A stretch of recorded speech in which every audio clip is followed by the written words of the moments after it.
Welcome to the Hudson Show. Coming up, is AI funnier than a human? Also, you won't believe what kind of cookies Moneybags made us try. All that and more on the way next.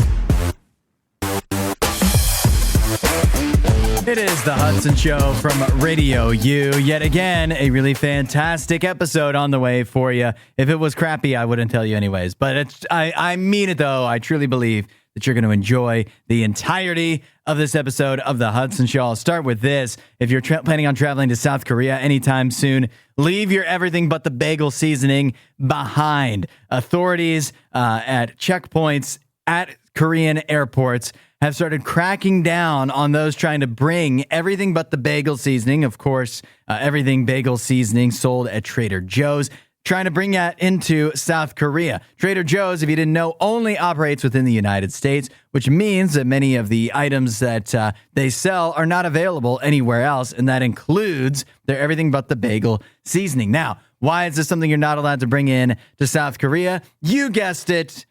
I think probably you knew this, right? It's because of the poppy seeds. Poppy seeds in South Korea are considered a hazardous food purchased overseas, a dangerous material, and thus, if you bring everything but the bagel seasoning, try to bring that in with you if you're traveling to South Korea. It will not work. You will get stopped, and you could potentially be sent to prison for up to 5 years and fined up to $36,000, and that's South Korea. Forget about what happens if you try to bring it to North Korea. I don't even want to know, but it does suck because, you know, it's going to Canada back and forth before. I get it. There's some things that are only sold in Canada that you want to bring to your friends in the States or vice versa.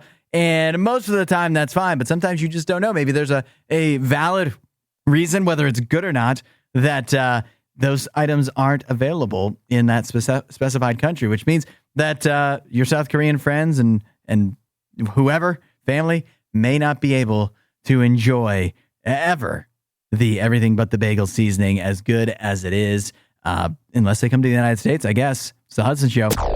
There's a new health trend making its way around the UK where a new beer spa has opened up recently and has really taken off. What does the beer spa allow you to do?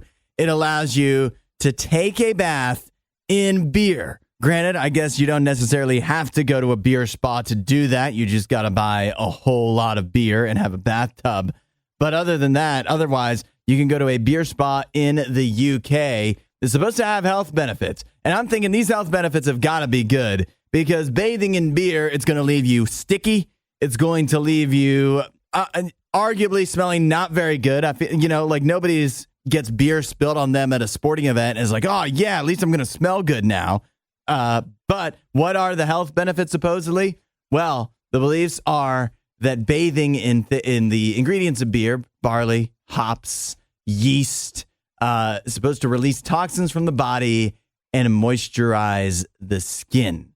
If you say so, but yet again, I feel like there's other substances I could probably use, substances that would be easier to buy at the grocery store. You don't even need like an ID to get them, and probably arguably work better too, but what do I know? I'm no expert. We are doing useless knowledge all about hot dogs today, since it is National Hot Dog Day. Your question of the day is, hot dogs are synonymous with baseball, but how did that get started? What was the very first baseball team to serve hot dogs at their games? And many good guesses coming in. I like Jeff's guess. Jeff says, I'm going to guess Dodgers because the Dodgers dog is the first thing that comes to mind. Well, that's an excellent guess, but it is incorrect. Nice try, Jeff, but I like the thought process. Many, of course, guessing the Yankees. Come on, the Yankees can't have everything. Particularly, they can't have hot dogs. We will not allow them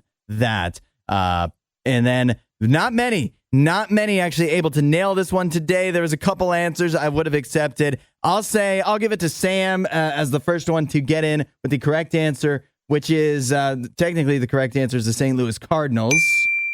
Although that is correct, but it's not technically the answer we were looking for because it was the St. Louis Browns way back right around 1900.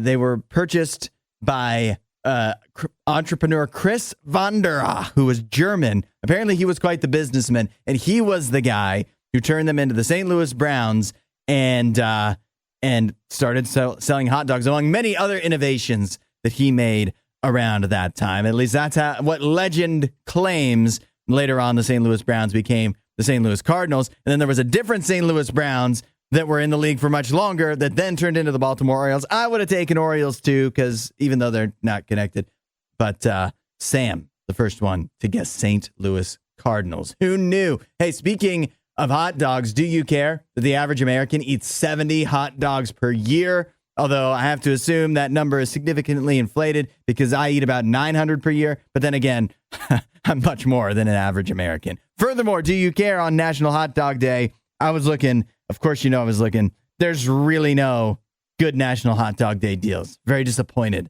by that. But the good news is hot dogs are cheap enough normally. You can just enjoy some today. Ingrid Andress, not in the Battle of the Buzz. She was the singer responsible for one of the worst renditions of the national anthem in recent memory at the Home Run Derby in Texas on Monday night. And we now have an explanation, a reasonable one, albeit not necessarily a good one, for why that national anthem went oh so wrong. She posted on her Instagram yesterday claiming that she was drunk for the performance.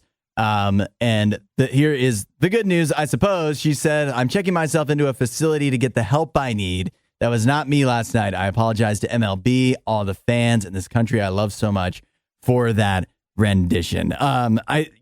Obviously not an ideal situation to be in. But to me, I tend to try to look on the bright side, I suppose. And so I see that go down. It was tough to watch, but at the same time, I think it brought a lot of people a lot of enjoyment, myself included. But I wonder this, if she had not crashed and burned in the national anthem on Monday night, how long would it have been before she needed help? Because if you're getting drunk, like if that is seriously the situation she's in, where she's getting that drunk before performances and stuff like that, she does have a problem. How long would she have been able to hide it if it didn't come out in front of the world on a Monday night? And that's a horrible feeling. It's something I fear, is that one day one of my issues will come to light. Not just like it would just be for everybody. It would hurt. But I want to let you know if that's something that you deal with as well, where you have stuff that's like, I know this is an issue. I know I need to deal with it, but nobody knows about it. So I guess we'll just keep on keeping on here. It doesn't have to be that way.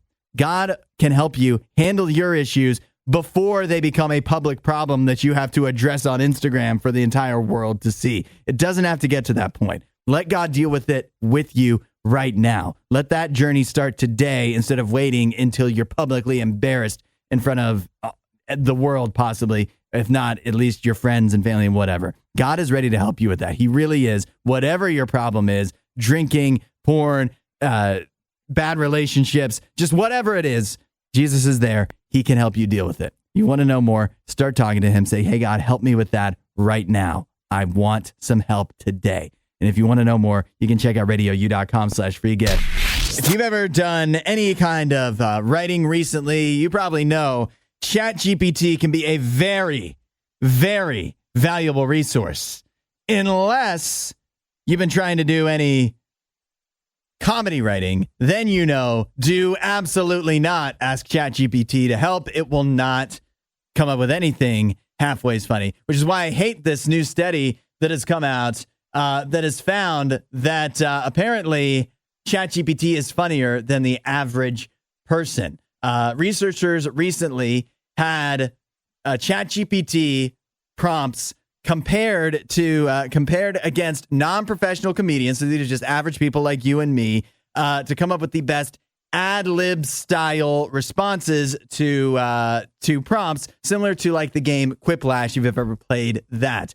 And the humans that were rating the responses, not knowing which one was ChatGPT and which ones were written by humans, found that ChatGPT was actually funnier. ChatGPT had a better rating, which is absolutely ridiculous. Let me tell you some of the great lines that ChatGPT was responsible for that helped it win this competition. Some of the jokes it came up with: why don't scientists trust atoms? Because they literally make up everything? Or why did the Scarecrow become a successful neurosurgeon? Because he was outstanding in his field. And finally, when ChatGPT was asked to offer up its funniest joke, it says, why don't skeletons fight each other? They don't have the guts. Not only are these not funny to normal adults, maybe if you're 4 years old, they might, get a few chuckles. These are also jokes that were already written by humans. It's just stealing jokes. I hate it. I hate it so much. It just shows, I guess we all have a bad sense of humor, maybe.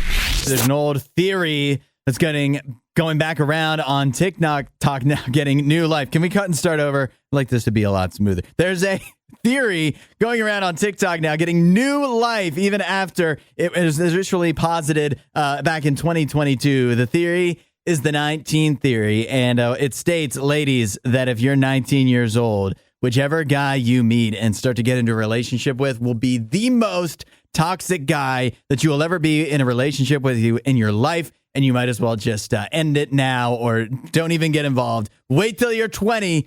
Run for the hills if you're trying to get in a relationship at the age of 19. And the theory actually makes a lot of sense because it's a combo of basically you and the guy most likely are at a crux in your life of your past relationships and like just where you are in maturing and growing up, that there's just no chance that your relationship at the age of 19 is going to be healthy. You guys are probably going to be wrong for each other. It's going to be a disaster, and you might as well just skip over it 100%. And I can say from experience that this theory probably 100% true. I think if I'm looking back on my history as a man, I was absolutely the biggest menace when I was 19 years old, at least as far as relationship concerned. I mean, I'm still a menace now, but at least I'm not toxic in a relationship. 19 years old, I don't know, man. 19-year-old guys, we gotta look in the mirror, and if you can be the one 19-year-old guy in your friend group that doesn't suck, you got a big leg up. We'll say that. Have you ever been invited to a wedding and then gone and they didn't have food? It's actually happened to me a time or two. You cannot assume that there's going to be food served. Although you could forgive this couple that's now complaining on Reddit for being duped into their situation, because they went to a wedding. On the invitation, it said chicken or fish. So you have to assume you're going to be getting fed, right? And then they arrive at the wedding, get to the reception, and the chicken or fish was an ask of your ramen noodle preferences. And literally, apparently, all of the wedding guests were served cups of noodles, similar to what NayNay and I had on the show earlier this week. Obviously, the guests for the wedding were upset, thoroughly upset, to be going and wind up getting fed just ramen and nothing else. And listen, I understand having a wedding, having a reception is expensive. It adds up. You got to cut back. You got to save where you can. But that's one of the places you don't save, because now everybody that went to that wedding is going to remember you as the cheap ramen couple instead of the couple that had really good food at their wedding. That's going to be the top thing they think about. And look, if you're going to do that, maybe just be upfront about it is one option for it. But then, the wedding, the food is kind of a trade-off for the gift. So what kind of gift would you get a couple that's serving ramen at their wedding? Like a keychain? Not really. I don't even know how you could equal that level of cheapness. I mean, you might as well have just not served food, not had a reception at all, or just maybe only invite like 6 people. We are doing Would You Rather Wednesday. Your question today coming from Colby. It's topical. It's all about the moon. Would you rather spend an hour on the moon with the ride there and back, of course, or spend a week, all expenses paid, wherever you choose on Earth? The reason that this came up yesterday is because we were talking about how scientists have now discovered on the moon caves they think astronauts could live in if we sent them there. So Colby's answer when he sent this in said, I choose the moon. It's outer space. It's that big solar thing you stare at in the sky. Plus, the ride there would be awesome. I guess that would be like, if you're into roller coasters and stuff, I don't think you could beat the ride to the moon. We also heard from Christy, who says the moon, not even close. I've seen the world. It sucks. Come on, Chris. You've seen the entire world. Really? You think it's worse than the moon? You know what there is to do on the moon? Nothing, which is exactly what Nick says. He said, I'd choose the latter. There's nothing to do on the moon. And I feel like I'd get bored spending an entire hour there. Yeah, it's an entirely new experience that so few have ever gotten to experience here on Earth, but maybe it's not that great. Regina says, I debated a lot as my dream vacation is Australia, but the moon would be so cool and unique. Also, not overcrowded with people, so I'll go to the moon. I can't believe so many people are choosing the moon. This is a week wherever you want. Susanna says on Earth would be so much better. Yes, it's not even like a week. Like, to me, it'd be a debate if it was a week in a bad place on Earth or an hour on the moon. Maybe I'd choose the moon. What am I going to do on the moon for an hour? And some people might say, well, if you go to the moon, you have a story. People are going to ask you about it. You can entertain a part. Really? Can you? Do you know how many people have been to the moon so far? How many people have walked on the moon? 12. How many can you name? 2 of them, probably. If you can name a third, congratulations. But you don't even know who these people are. It's not like you'd have your name in the record books. There's already been 12 people that have made it. You're just going to go. You're going to be bored. You could enjoy yourself. You're not going to enjoy going to the moon. You could enjoy yourself for an entire week. All expenses paid anywhere you choose. That's better than going to the moon for an hour or 15 minutes or a month. It doesn't matter how long on the moon. A week on Earth, anywhere on Earth is better than a few minutes on the moon. And I will stand by that. But a good question here, clearly, because a lot of divisive opinions here. Leave it to Deadpool to put the X in Xbox. Kind of. There's a new collaboration between Deadpool and Xbox where there's a new controller that is designed where it looks like Deadpool's suit, and then the rear of the controller mimics Deadpool's finely shaped rear, you could say. It literally looks like Deadpool's butt is the back side of the controller. An accurate representation, not that I've looked that much at Deadpool's butt, but this is a controller that you can actually get. Now, it's not easy to get. At the moment, they're claiming there's only one made, and you have to enter a contest on the Xbox Twitter /X account for your chance to win. The contest runs through August 11th. You do have to be over 18, of course, because this controller is incredibly inappropriate for younger eyes to be seeing. But you do have a chance to win it. They are, to me, tipping their hand like maybe you would be able to actually buy this one day. We shall see. But man, I'm just trying to think of a butt pun. But that, you know what? Inappropriate. We don't need that.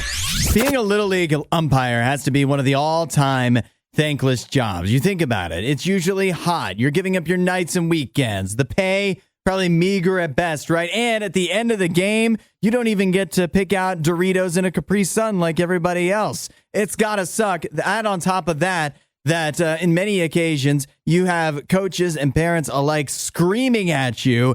And it's surprising more incidents like this don't happen more frequently. But in Wilson, North Carolina, at a 12 and under championship tournament, a brawl broke out that culminated in home plate umpire Robbie Beeman taking a swing at one of the coaches with his umpire's mask. And he strikes him. Obviously, you can't do that. So, but the good news is that this is such an infrequent event that this is news when it does take place. It's also amazing that it was all caught on camera. But it is crazy to think that at a 12 and under baseball tournament, the real people acting like children are 2 grown men getting into fisticuffs over a kid's baseball game. Our Friday tradition on the Hudson Show, letting you know which movies are new in theaters and at home you could be watching this weekend. We'll start things off in theaters where the epic summer blockbuster returns. Twisters, the sequel to, of course, Twister from many, many years ago. A retired tornado chaser and meteorologist is persuaded to return to Oklahoma to work with a new team and new technologies. Starring Daisy Edgar Jones and Glenn Powell. This one receiving pretty solid reviews on Rotten Tomatoes from the critics for being, you know, a big blockbuster, not exactly always the critic-pleasing type of movie. It has 77% on Rotten Tomatoes. Johnny Oleksinski, the critic for New York Post, says, without a doubt, these characters' backstories and drives are vastly more compelling than those of 28 years ago, and the main trio's opposing auras marry beautifully. I got to admit, I've never seen the original Twister, but I'm very intrigued by Twisters. I wonder if you can see the new one and not have any familiarity with the old one and still get something out of it. Well, whether you can or can't, you could also watch something from home this weekend. A couple of options to stream. My Spy, The Eternal City. Believe it or not, that's a sequel. Did you know that? I didn't. That's streaming on Prime Video. JJ, a veteran CIA agent, reunites with his protege Sophie in order to prevent a catastrophic nuclear scheme aimed at the Vatican, which disrupts a high school choir trip to Italy, starring Dave Bautista, Chloe Coleman, and Ken Jeong. I'm not familiar with My Spy whatsoever. I guess Dave Bautista is like a spy. He's a CIA agent, and then there's like a younger girl. I don't really know. That one doesn't even have reviews on Rotten Tomatoes yet. Similarly, Find Me Falling, now streaming on Netflix, doesn't have reviews yet either. After a failed comeback album, a rock star retreats to a cliffside home on Cyprus, only to find his new life complicated by visitors and an old flame. Oh, hello. Starring Gary Connick Jr. This is definitely Hallmark style, but on Netflix. So that is what's new and out this weekend for you to be watching. What are you going to be watching? Let me know at 8772 RadioU. From me, I don't know. I'll be on vacation. I'm not sure how much time I'll have to watch anything, but we shall see. That's your weekend watch list. We'll see you at the movies. Don't know how excited you are for the Olympics. They start here in a week from now over in Paris, but I'll tell you who's excited. That's Krispy Kreme. They're so excited. They have developed an entire line of donuts they call the Passport to Paris collection in honor of the Olympics taking place in Paris this summer. Listen to these options. These are great. We might have to get these on the show. 1, the creme brulee donut, an unglazed shell donut filled with creme brulee cream and topped with creme brulee caramel icing and caramelized sugar crunch. If I can be honest, I don't even know what a creme brulee is, but I've had it and it's good, and that sounds good to be in a donut. They also have the new double eclair donut. It's an unglazed shell donut filled with chocolate custard cream and topped with chocolate icing and chocolate crisp pearls. I think they need to add some chocolate to that. Finally, the raspberry and vanilla cream donut, an original glazed donut topped with raspberry icing, cookie pieces, and a dollop of vanilla cream. Yes! You know what? It's working. Now I'm excited for the Olympics, too, if it means that I get to eat stuff like this on the show. That's launching at Krispy Kreme on July 26th. So you have to wait till then to be able to get your hands on these. If you walk into a restaurant that gives you bread when you first sit down at your table, whether it's Texas Roadhouse, whether it's Outback Steakhouse, Cheesecake Factory, and you leave after eating that bread without purchasing anything else, is that stealing? I'm surprised how many people act like they've actually done this before. Many people texting in saying, well, I usually leave a tip if this happens. When has this happened to you? Who does this? Are you that hard up for cash? If you are, I guess I'm sorry, but at least you're tipping. But it does feel like stealing, doesn't it? Well, I'll tell you that in the technical sense, it totally depends on the restaurant. Many restaurants literally give that bread to you for free, no matter what you do. So technically you can walk out and it's not stealing, and they may not even care. But it depends on the restaurant. For some specific instances, it's free bread with purchase of an entree, in which case that is technically stealing. And yet again, while they may not press charges against you, if they're not going to call the police, what's more likely to happen is they're just going to straight up ban you from the restaurant, because you're not actually supposed to do that. So eat the bread at your own risk, I suppose. What is the best road trip snack? What do you love to eat while driving? Obviously, some good responses coming in. Eric says can't go wrong with a Reese's. Of course, man, I almost said it wrong. Reese's. It's Reese's, not Reese's. We also heard from Parker, who says, I like to get some Cliff Bars. Okay, that's pretty good. And from Gene, who says, I prefer peanuts out on the road. Okay, so good choices. I'll tell you, for me, I've discovered that the best road trip snack is a Funyun. Well, not a singular Funyun, an entire bag, family size, if you got it. I love Funyuns for a road trip. I'll tell you why. Because Funyuns are one of my two favorite bagged snack, from the chip aisle. It's Funyuns and it's crunchy Cheetos. But the thing is, crunchy Cheetos, you can't eat those while you drive. Your hands will get all messy.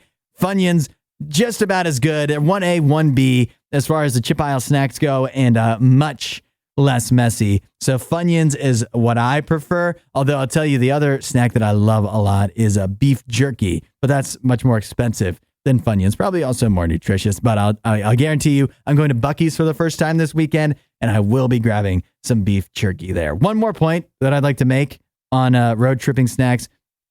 Does everything not taste better when you get it from a gas station? I could buy a bag of Funyuns or beef jerky from the grocery store, but for some reason, buying it from a Sheetz or a Buc-ee's or just a generic gas station, I'm just going to enjoy it more. I don't know what it is about that. Maybe it's because I wind up paying more for it too.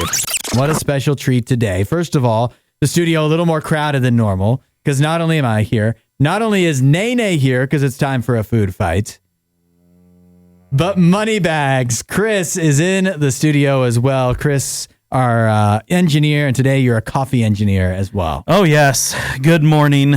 Good morning, fine radio folks. Driving in, you probably already got your coffee next to your dash as you're driving, but be careful. It's hot. Yeah. Caution. Coffee may be hot. This coffee is definitely hot. What we have today is from our very own artist, Gable Price and Friends. They have their own blend of coffee, and so we ordered it here to try on the show. And so I have the Gable Price and Friends Jungle in the City blend from Feast Coffee, and Chris was kind enough to go ahead and make a pour-over version of this coffee. Chris, first of all, I mean, I know, of course, the benefits of pour-over, but for people like NayNay, for example, why is pour-over better than doing it any other way? It just brings out the flavors a lot better, and you get a good temperature. You're able to be very exact in what you're setting up everything as. You're able to get a good grind. You're able to get a perfect 200 degrees, allow things to just roast and brew right there, and just watch it percolate. Bubble. Yeah. Oh. I did watch that beautiful bloom. Yep, NayNay, you missed it. You don't get that with the little drip or the pods. Not They're convenient, Yep. but it doesn't taste as good. Doesn't taste as good, and it's not as fun either. No, it's not as fun. Satisfying. Yeah. So we have the Gable Price and Friends Jungle in the City coffee prepared pour over style. NayNay, you're going to drink it black like a real man? I have been silent this entire food fight in protest because I don't drink coffee, I don't drink alcohol, I don't drink tea, I don't drink energy drinks. And so I feel bad for drinking this because the chances are I'm probably not going to like it. And I love Gable Price and Friends. The music is incredible. Jungle in the City is one of my favorite songs of the summer. And now I'm about to try a coffee that is very, very warm, mind you. You smell it, and though? I'm afraid that I'm not even going to enjoy it. I just smell it. Yeah, give it a smell. Just spin It it smells around like a little bit. Not too much, just It spill. smells like a jungle It's got a some city. fruitiness to it. in a city. I'll tell you, I have the, gosh, that's the really tasting hot. notes You over do. here. Let's see if we have them That's right. really, but I want to know, hot. I mean, do you want to taste it first and then I'll tell you what it's supposed to taste like? I'm guessing there's like a cherry. Y'all and- blow on this to I'm make thinking there's It's like actually- a cherry and a coffee in there. It's and not- or maybe orange. Cherry and chocolate? Cherry chocolate? The last time we tried coffee for a food fight and y'all brought me in was Propaganda came out with this Terraform cold brew coffee. And I hated that. I hated it. Well, it's I, canned coffee. I don't know what the difference Different. is. What's Just the different. difference between canned coffee and this coffee? And his was... This I ground the beans 5 minutes ago. Yeah. Oh, I didn't know you like I ground brought the beans. grinder. Yeah. I didn't know that was Oh, something yeah. you Missed out did on for all that coffee. fun. All I that didn't fun. know. A nice coarse grind. Guys, I What do still you haven't- think is Oh. in this bag? I'm blowing on it right now. So I think my thoughts on this, or my at least flavor profile, I still was haven't tried. poisoned by what they said. Poisoned? Because now that I see what they said, it's supposed to taste like, I'm like, oh yeah, I get that. But I don't know if I would have thought it from smelling it at least before I knew what it was. So you're telling me that this coffee is going to poison me? You know what? I'm you actually tried it yet? getting I'm trying it actually right getting now. some nuttiness to it now. nuttiness. Yeah. The smell of it is fruity. The taste has a little bit of earthiness. I haven't gotten it yet. It's really hot. We can't do this all day, NayNay. Okay. Look, he's making a face like he's a little like he's a toddler in a You know high what? That's chair. pretty good. It is good. That's good. It's milder than Yeah. I was expecting, tried and I it. kind of like that. I tried actually. it. What notes do you get, NayNay? I get no notes. I No have no notes? notes. I'm sure absolutely perfect, no notes? It's perfect coffee. It's perfect Perfect in coffee. every way. I did not like it at all, but I don't like coffee, so I'm a terrible example to use for this. I love Gable Price and Friends. It's incredible coffee.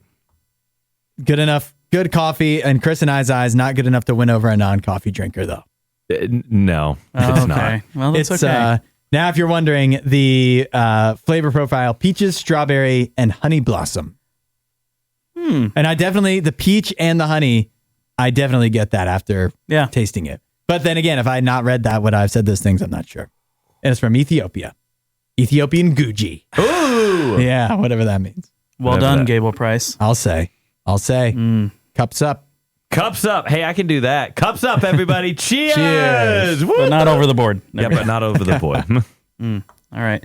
And I brought in one additional special treat. Oh, don't you think you've done enough already, Chris? Yeah, there's a local Yeah, you've done enough. local cookie place called Cheryl's Cookies, and they have a Oh. special cookie flavor Okay, yes. for the summer. Yes. All and right. it is. I am ready. Any I will guesses? eat a Any cookie. guesses? I Any will guesses? Eat a cookie. I'm Is it coffee flavored cookie? He's any so- guesses. No, he's Please been don't so let much- it be coffee flavored cookies, man. He's I'm just been gonna so- flip it upside down first.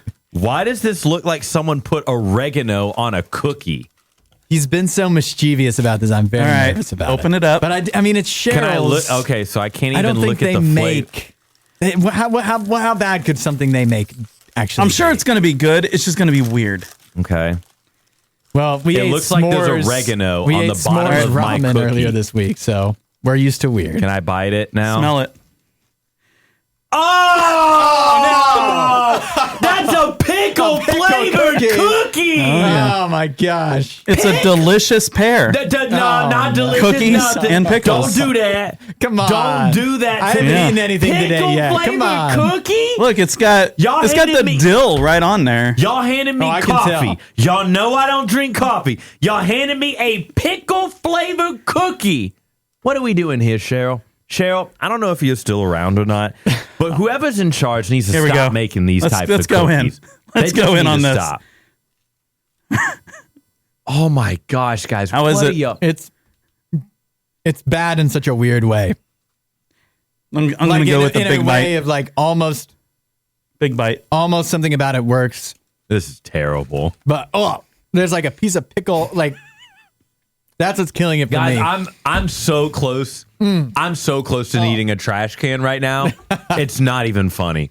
Like this is disgusting. You know what? That is not great. Why are we making You know, this stuff? hey, NayNay, question. What? Which is worse?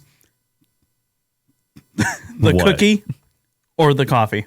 I'm gonna say the cookie was worse You than the need coffee. some. Hey, if you drink some of this coffee, coffee now, didn't taste- it will clean out the flavor. The coffee Cookie, I'm didn't pretty taste sure. bad. It just wasn't something I Got a liked. chunk of pickle. That tastes. That pickle That's just just tastes wrong. straight Cheryl, nasty. You didn't need that. Cheryl, sweetheart, that is just not good.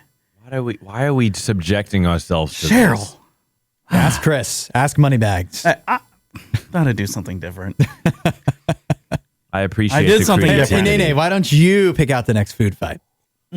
Oh, me? Yeah. Okay, we're going to Chick-fil-A then, guys.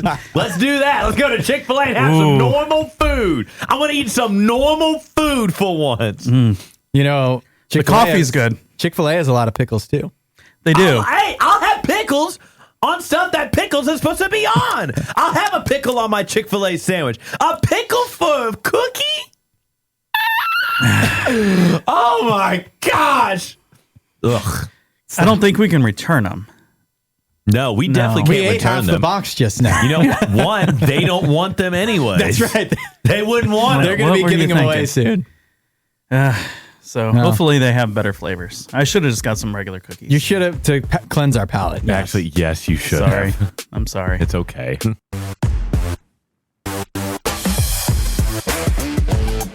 Thanks for listening to The Hudson Show. Please don't forget to rate and review the podcast.